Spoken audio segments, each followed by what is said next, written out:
স্বাগত। আমার সঙ্গে আছেন দেবাশিস মুখার্জি। দেবাশিস দা দুদিন আগেই এই মোহনবাগান এবং ডায়মন্ড হারবারের প্রিভিউ করতে গিয়ে বলেছিল যে ম্যাচটা জিততে যতই ৮-১ গোলে বিএসএফ কে হারাক ডায়মন্ড হারবার এফসি, মোহনবাগানের জিততে খুব একটা অসুবিধা হবে না। কার্যত দেখা গেল অক্ষরে অক্ষরে দেবাশিস দার কথা মিলে গেল। প্রায় বুলডোজার চালিয়ে ৫-১ গোলে বিধ্বস্ত করলো ডায়মন্ড হারবারকে। ডায়মন্ড হারবার শেষ ৪২-৪৩ মিনিট ১০ জনে খেলেছে, এটা একটা অ্যাডভান্টেজ ছিল। এবং গোল অ্যাভারেজটা যে +8 দিয়ে শুরু করেছিল ডায়মন্ড হারবার, খুবই সুবিধাজনক অবস্থায় ছিল, কিন্তু এখানে ৪ গোলের ব্যবধান হয়ে যাওয়ায় তারা কিন্তু নামধারী +6 আছে, শিলং লাজং +6 আছে, তাদের কাছ থেকে নিচে নেমে গেল এবং ছিটকে গেল সেকেন্ড টিম হিসেবে কোন গ্রুপের যে সেরা রানার্স হবে। হ্যাঁ, দুটি দল যাবে, তাদের মতো থাকতে পারছে না। তো ম্যাচটা নিয়ে কি বলবে দেবাশিস দা? দেখো, আমি আগে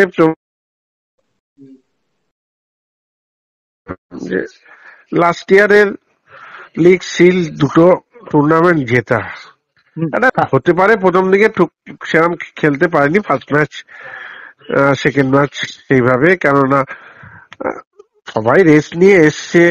মলিনা একটা কথা খুব ভালো বলেছে যে এই প্লেয়ারদের রেস্টটা এত বেশি হয়, এখানে খেলাটা এত কম দিনে এদের সিজন শেষ হয়ে যায়, রেস্টটা বেশি হয়। তো ন্যাচারালি রেস্টটা বেশি হওয়াতে প্লেয়ারদের ক্লাবে জয়েন করে টুর্নামেন্ট খেলার আগে যে ফিটনেসটা দরকার, যে সময়টা দরকার, সেই সময়টা পাওয়া যায়নি, যে কারণে উনি একটুখানি চিন্তায় ছিলেন। এবং টুকটাক ইনজুরি অবশ্যই হচ্ছে, প্রি কন্ডিশনিংটা ভালো হবে, না হলে ইনজুরিটা হবেই হবে। প্রি কন্ডিশনিং ভালো করে করতে হবে, যেমন কুয়াদ্দাত গতবার ইসমাইলকে সেইভাবে প্রি কন্ডিশনিং করায়নি বলে ইসমাইলে এত ইনজুরি হয়েছে, ভালো ভালো প্লেয়ার গুলো বেরিয়ে গেছিল। তো সেখানে মলিনা এইটা ভয় পেয়েছিলেন। কিন্তু তাও বলবো, আমি যেটা বারবারই বলছি, যে ইন্ডিয়ার বেস্ট প্লেয়ার গুলো মোহনবাগান টিমে, পুরো যে সেরা ২০-২৫ জনের মধ্যে ১১ জনই মোহনবাগানে রয়েছে, এটা একটা বিশাল বিরাট অ্যাডভান্টেজ। কারণ এ খেললে ওর বদলে রিজার্ভ বেঞ্চ এত স্ট্রং যে কেউ ইনজুরি হলে বসে গেলে কার সমস্যায় অসুবিধা হবে না।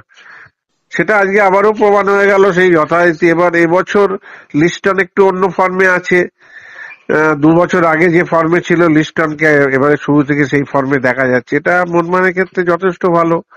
মাঝমাঠে আপুইয়া দরকার, আমি আগের দিনই বলেছিলাম আপুইয়াকে মাঝমাঠে রাখতেই হবে আপুইয়াকে বাদ দিয়ে মাঝমাঠ হবে না।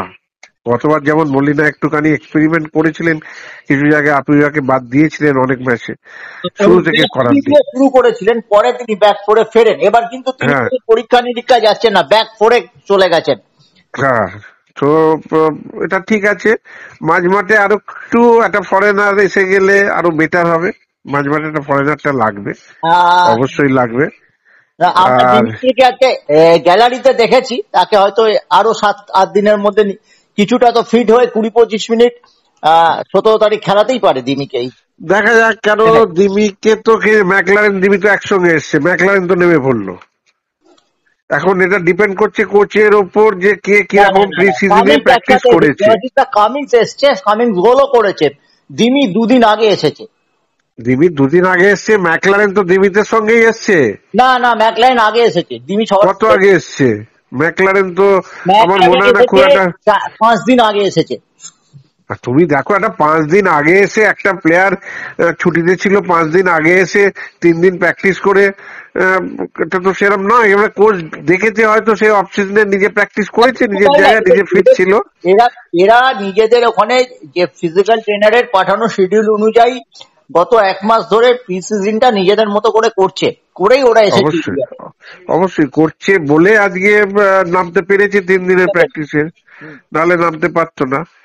এবং গোলও করে দিয়েছে ম্যাকলারেন, শুরু থেকেই গোল মিসও করেছে দেখলাম। হ্যাঁ, গোল মিসও করেছে। কামিংসও গোল পেয়েছে। কামিংস খেলাটা আমার এবছর ভালো লাগলো। আমার